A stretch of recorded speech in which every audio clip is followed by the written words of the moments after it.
உலகமே வியக்கும் தாராசுரம் ஆலயத்தின் வரலாற்று பெருமைகளை அறிவோம். வாருங்கள். தாராசுரம் ஐராவதேசுவரர் கோயில் தமிழ்நாட்டில் தஞ்சாவூர் மாவட்டம் கும்பகோணத்திற்கு அருகில் உள்ள தாராசுரம் என்னும் ஊரில் உள்ள இக்கோவில் ஒரு சிவன் கோயில் ஆகும். இக்கோவில் 2ஆம் இராசராசனால் 12ஆம் நூற்றாண்டில் கட்டப்பட்டது. இக்கோவில் கங்கை கொண்ட சோழீசுவரர் கோயில், பெருவுடையார் கோயில் ஆகிய மூன்றும் சேர்த்து அழியாத சோழர் பெருங்கோயில்கள் எனப்படுகின்றன. தஞ்சாவூர் அரண்மனை தேவதானத்திற்கு உட்பட்ட 88 கோயில்களில் இக்கோயிலும் ஒன்றாகும். உலக பாரம்பரிய சின்னம் 1987-இல் பெருவுடையார் கோயில் யுனெஸ்கோ அமைப்பால் உலக பாரம்பரிய சின்னமாக அறிவிக்கப்பட்டது. பின்னர் 204-இல் கங்கை கொண்ட சோழீசுவரர் கோயிலும் மற்றும் ஐராவதேசுவரர் கோயிலும் உலக பாரம்பரிய சின்னங்களாக அறிவிக்கப்பட்டன. தமிழ்நாடு தொல்லியல் துறை இக்கோயிலின் அமைப்புகளை ஆராய்ந்து இக்கோயிலில் உள்ள கல்வெட்டுக்களை படியெடுத்து சோழ மன்னர்களைப் பற்றிய பல தகவல்களை பதிப்பித்துள்ளது. இசைப்படிகள் நுழைவாயிலில் நந்தியினருகே அமையப் பெற்றிருக்கும் பலி பீடத்தின் படிகள் இசையொலி எழுப்பும் படிகளாக அமைக்கப்பட்டுள்ளது. வெவ்வேறு கனங்களிலிருக்கும் இந்த தூண்கள் தட்டம்போது சரிகமபதனி என்ற சுரங்களை கொடுக்கின்றன. கோயிலின் சிறப்புகள்: சோழ மன்னர்களில் 2ஆம் ராஜராஜனால் கட்டப்பட்ட அழகிய கலைக்கூடம் இக்கோயில். இக்கோயிலைச் சுற்றிலும் ஏராளமான கல்வெட்டுக்கள் உள்ளன. தூண்களில் அமைக்கப்பட்டுள்ள சிற்பங்களும் சுவர்களில் அமைக்கப்பட்டுள்ள வடிவங்களும் நாட்டிய முத்திரைகளை காட்டி நிற்கும் சிற்பங்களும் தேர் போன்று வடிவிலமைந்த மண்டபமும் என பல அரிய சிற்பக்கலை படைப்புகளை இக்கோயில் கொண்டுள்ளது. வல்லுநர்களால் சிற்பிகளின் கனவு என்று கருதப்படும் இந்த தலம் முழுவதும் மிகவும் நுணுக்கமான சிறிய மற்றும் பெரிய சிற்பங்களால் நிறைந்துள்ளது. வழக்கமான சைவ தலங்களின் அமைப்பிலிருந்து சற்றே வேறுபட்டுள்ளது. இறைவிக்கென்று தனியே ஒரு கோயில் வலதுபுறம் அமைந்துள்ளது. இது வழக்கமான தலங்களைப் போல முதலில் அமையப் பெற்று பின் கால மாற்றத்தில் சுற்றுச்சுவர் மறைந்து தனித்தனி சன்னதிகளாக அமையப் பெற்றிருக்கலாம் என்று ஒரு கூற்று இருந்தாலும் 1000 வருடங்களுக்கு முன்பே பெண் தெய்வத்துக்கும் சமமாய் ஒரு தனி கோயில் அமைத்திருப்பது இதன் சிறப்பாகும். இக்கோயில் கருவறை விமானம் 5 நிலை மாடங்களுடன் 80 அடி உயரம் உள்ளது. 63 நாயன்மார்களின் சிற்பங்களும் இந்த கோயிலில் வடிவமைக்கப்பட்டுள்ளன. கங்கை கொண்ட சோழபுரத்தை தலைநகரமாக கொண்டு ஆட்சி செய்து வந்த 2ஆம் இராஜராஜன் அங்கிருந்து தனது தலைநகரை தாராசுரத்திற்கு மாற்றி அங்கு கட்டிய கோயிலே ஐராவதேசுவரர் கோயிலாகும். முதலில் இக்கோயிலின் இறைவனுக்கு ராஜராஜேஸ்வரமுடையார் என்ற பெயர் வழங்கப்பட்டு பின்னர் ஐராவதேஸ்வரர் என பெயர் கொண்டது. தக்கையாக பரணி இந்தக் கோயிலின் மண்டபத்தில்தான் அரங்கேற்றம் செய்யப்பட்டது. 3. இந்த கோயிலில் மேற்கொள்ளப்பட்ட அகழ்வாராய்ச்சியின் போது கண்டுபிடிக்கப்பட்ட ஒரு கல்வெட்டில் இராஜராஜ சோழனுக்கும் அவரது 5 மனைவியருக்கும் பள்ளிப்படை அமையப் பெற்றது என்ற செய்தி காணப்பட்டது. கட்டிடக்கலை: ஐராவதேஸ்வரர் கோயில் விமானம். ஐராவதேசுவரர் கோயில் திராவிட பாணியில் கட்டப்பட்டுள்ளது. தேர் வடிவிலமைந்த இக்கோயில் கரக்கோயில் என்ற வகையைச் சேர்ந்தது என்பதற்கான சான்றுகள் தமிழ் இலக்கிய படைப்புகளில் காணப்படுகின்றன. தஞ்சாவூர் பெரிய கோயில் மற்றும் கங்கை கொண்ட சோழீசுவரம் கோயில் இரண்டையும் விடச் சிறியதாக இருப்பினும் இக்கோயில் நுணுக்கமான சிற்ப வேலைப்பாடுகள் மிகுந்ததாய் உள்ளது. கோயிலின் முதன்மை நுழைவாயில் கிழக்கு புறத்தே அமைந்துள்ளது. கோயில் விமானம் 24 மீ. 80 அடி உயரங்கொண்டது. இக்கோயிலின் கருவறையைச் சுற்றி உற்றுற்றுப்பாதையும் ஒரு கோட்டச்சு மண்டபங்களும் அமைக்கப்படவில்லை. முன் மண்டபம் ராஜகம்பீரன் திருமண்டபம் என்று கல்வெட்டுகளில் குறிக்கப்பட்டுள்ளது. முன் மண்டபத்தின் தென்பகுதி கல்லாலான சக்கரங்களுடன் குதிரைகளால் இழுத்துச் செல்லப்படும் தேர் வடிவிலுள்ளது. இம்மண்டபத்தின் தூண்கள் நுட்பமான அழகிய சிற்ப வேலைப்பாடுகளுடன் உள்ளன. ராஜகம்பீரன் திருமண்டபம். ராஜகம்பீரன் திருமண்டபம் என்று அழைக்கப்படும் மகா மண்டபம் யானைகளாலும் குதிரைகளாலும் இழுத்துச் செல்லப்படுவது போல் அமைக்கப்பட்டுள்ளது. இம்மண்டபத்திற்கு ஏறிச் செல்லும் படியில் யானைகள் ஒரு பக்கத்திலும் குதிரைகள் மற்றொரு பக்கத்திலும் தேரை இழுத்துச் செல்வது போல் உள்ள சிற்பத்தின் சக்கரம் இன்று வரை இந்திய கலையின் அடையாளமாக பார்க்கப்படுகிறது. இதில் உள்ள சக்கரம் உள்ளிட்ட பல சிற்பங்கள் அந்நியர் படையெடுப்பால் சிதைக்கப்பட்டு தொல்லியல் துறையால் பிற்காலத்தில் திரும்ப சேர்க்கப்பட்டது. குதிரைகள், யானைகள் பூட்டப்பட்ட ரதத்தின் அமைப்பில் இருக்கும் இம்மண்டபம் நுணுக்கமான பல சிற்பங்களுடன் கூடிய தூண்களால் நிறைந்தது. தூண்களில் நர்த்தன கணபதியின் உள்ளங்கை அகல சிற்பம் உள்ளது. நாட்டியத்தின் முத்திரைகள் காட்டும் பெண்களின் சிற்பங்களும் வாத்தியக்காரர்களின் குழுக்களும் புராணக் கதைகளும் சில சென்டிமீட்டர் அளவிலேயே மிகவும் தெளிவாக செதுக்கப்பட்டுள்ளன.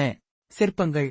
கோயிலின் மகாமண்டபத்தின் தூண்கள் ஒவ்வொன்றிலும் 4 புறங்களிலும் பல புராணக் கதைகள் சிற்பங்களாக வடிக்கப்பட்டுள்ளன.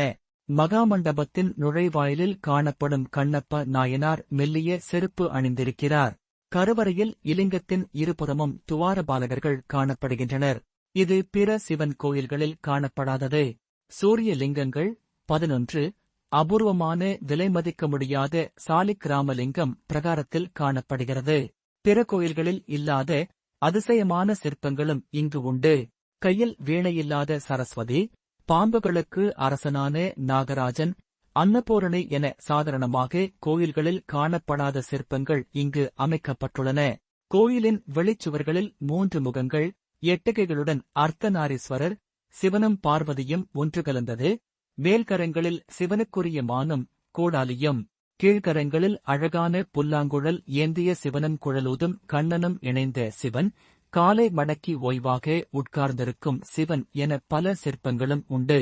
குழலூதும் சிவன் இங்கு மட்டுமே காணப்படும் அரிய சிற்பம் என்று சரித்திர ஆய்வாளரான குடவாயில் சுப்பிரமணியம் கண்டறிந்துள்ளார். மண்டபத்தின் மேல் பிரகாரத்தில் நாயன்மார்கள், 108 சிவனடியார்களின் உருவங்கள் உள்ளன. சாளரங்கள்.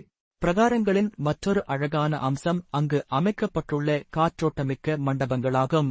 இம்மண்டபங்களில் சதுர, செவ்வக, நீள்சதுர, வட்ட, பூக்கள் வடிவிலான குறுக்கும் நெடுக்கிலும் காற்று நுழையும்படி அமைக்கப்பட்ட ஒரே கல்லால் அமைக்கப்பட்ட கிரானைட் சாளரங்கள் அமைந்துள்ளன.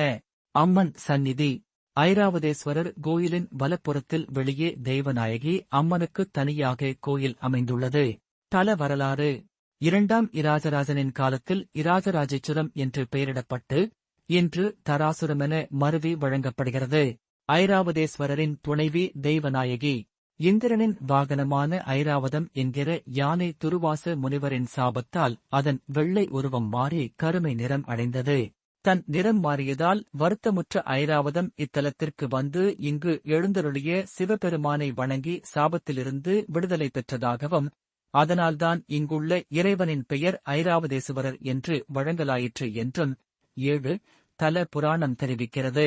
இக்கோயிலுக்குள் காணப்படும் இந்திரன் அமர்ந்திருக்கும் ஐராவதத்தின் சிலை இக்கூற்றுக்குச் சான்றாக உள்ளது.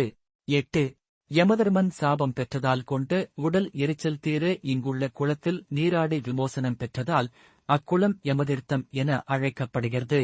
இத்திருத்தலம் தொடர்பான மற்றொரு புராணமும் உள்ளது.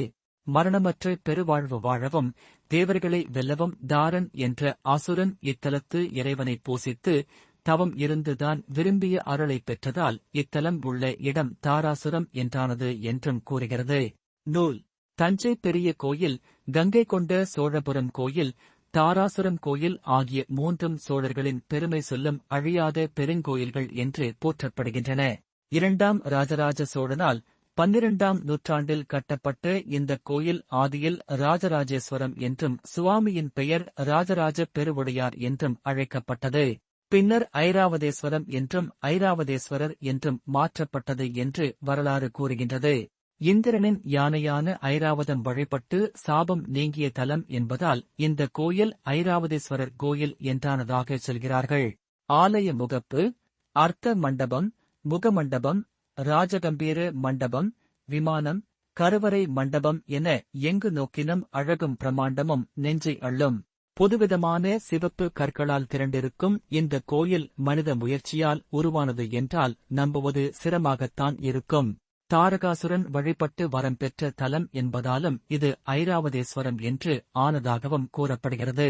தேர் வடிவிலான இந்த கோயிலை யானைகள் இழுத்துச் செல்வது போல அமைந்துள்ளது. இதனால் இது கரக்கோயில் எனப்படுகிறது. ஐராவதம் என்ற யானையை குறிக்கவென்றோ தெரியவில்லை. காணும் இடம் எங்கும் பல பிரமாண்ட யானை சிற்பங்கள் விதவிதமாக இங்கு காட்சி அளிக்கின்றன. கோயில் கருவறையைச் சுற்றி 63 நாயன்மார்களுடைய சிற்பங்கள் வரலாறாக வடிக்கப்பட்டுள்ளன. திருச்சுற்று மாளிகையின் வடக்கே 108 சிவாசாரியர்கள் சிலைகள் செதுக்கப்பட்டிருக்கின்றன. நடன வகைகளையும் வீர விளையாட்டுகளையும் போர்க்காட்சிகளையும் விவரிக்கும் சிற்பங்கள் யாவும் இங்கே அணிவகுத்து நின்றுள்ளன. விரல் நுனி அளவில் தொடங்கி விரல், கை, முழம், முழங்கை பிறகு 8 வகையிலான 8 தாளம், நவம்பர் தாளம், தசதாளம் என எல்லா வகை அளவுகளிலும் சிற்பங்களைக் கொண்ட அதிசய கோயில் இது. சோழர்களின் போர் முறை, சிற்பம், ஆடல், கட்டுமானம், பக்தி, கட்டடம், வானவியல், ஐதீகம், புராணங்கள், சிவதத்துவம் என அனைத்தையும் சிற்பங்களாக தன்னுள் வைத்திருக்கும் பிரமாண்ட ஆலயம் இது. அடுக்கு 1000 சிற்பங்கள் என்ற புகழ் மொழியையும் கொண்ட கோயில் இது. கவிச்சக்கரவர்த்தி ஒட்டக்கூத்தர் தன்னுடைய தக்கையாக பரணியில் பெரும் சினம் கொண்ட வீரபத்திரரால் தக்கன் யாகம் அழிந்து சகலரும் தண்டிக்கப்பட்டனர். அப்போது அங்கே ஈசனார் தோன்றி அன்னை சக்திக்கு போர்க்களம் காட்டி இறந்து போன உயிர்கள் யாவருக்கும் அருள் புரிந்து ராசராசபுரி இத்தலத்தில் எழுந்தருளினார் என்று குறிப்பிடுகிறார். 2ஆம் ராஜராஜன் காலத்தில் ராஜராஜேஸ்வரம் என்ற இந்த ஊர் பிறகு தெலுங்கு மன்னர்கள் காலத்தில் ராராசுரம் என்றாகி அதுவே தாராசுரம் என்றானதாகவும் தகவல் உண்டு. தக்கையாக பரணி இங்குதான் அரங்கேற்றம் செய்யப்பட்டது என்றும் கூறுவார். யமதர்மன் பெற்ற சாபத்தால் உடல் எரிச்சல் கொண்டான். அவன் இங்குள்ள குளத்தில் நீராடி நலன் பெற்றதால் இங்குள்ள குளம் யமதீர்த்தம் எனப்படுகிறது. தெய்வநாயகி அம்மன் இங்குள்ள இறைவி.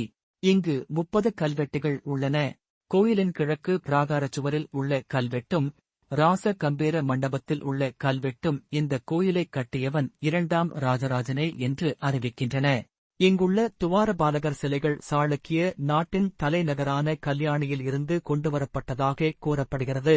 கோயிலுக்கு வெளியே நந்தி மண்டபத்துக்கு அருகே பலிபீடத்துக்கு ஏறும் படிகள் 7 ஸ்வரங்களை இசைக்கும் இன்னிசைப் படிகளாக அமைந்து உள்ளன. சாள கிராம லிங்கம், வீணையில்லாத வாணி, நாக அரசனான நாகராஜன், அன்னபூரணி, மெல்லிய காலணி அணிந்த கண்ணப்பர், அர்த்தநாரீஸ்வரர், குழல் ஊதும் சிவனார் என இங்கே அபூர்வ சிற்பங்களின் எண்ணிக்கை ஏராளம் ஏராளம். கும்பகோணத்திற்கு அருகில் உள்ள தாராசுரம் ஆலயம் வாழ்வில் ஒருமுறையேனும் காண வேண்டிய அற்புதமான தலம். சரித்திரத்தின் பிரமாண்ட பிரவாகத்தை தன்னுள் வைத்திருக்கும் தாராசுரம் கோயிலின் பெருமைகள் காண காண பிரமிப்பு அடையச் செய்பவை. இங்கு காணவும் கற்கவும் ஏராளமான விஷயங்கள் உள்ளன. எனவே வாருங்கள் சோழர் உலாவுக்கு. சரித்திரமும் சமயமும் கலந்த யாத்திரை உங்களை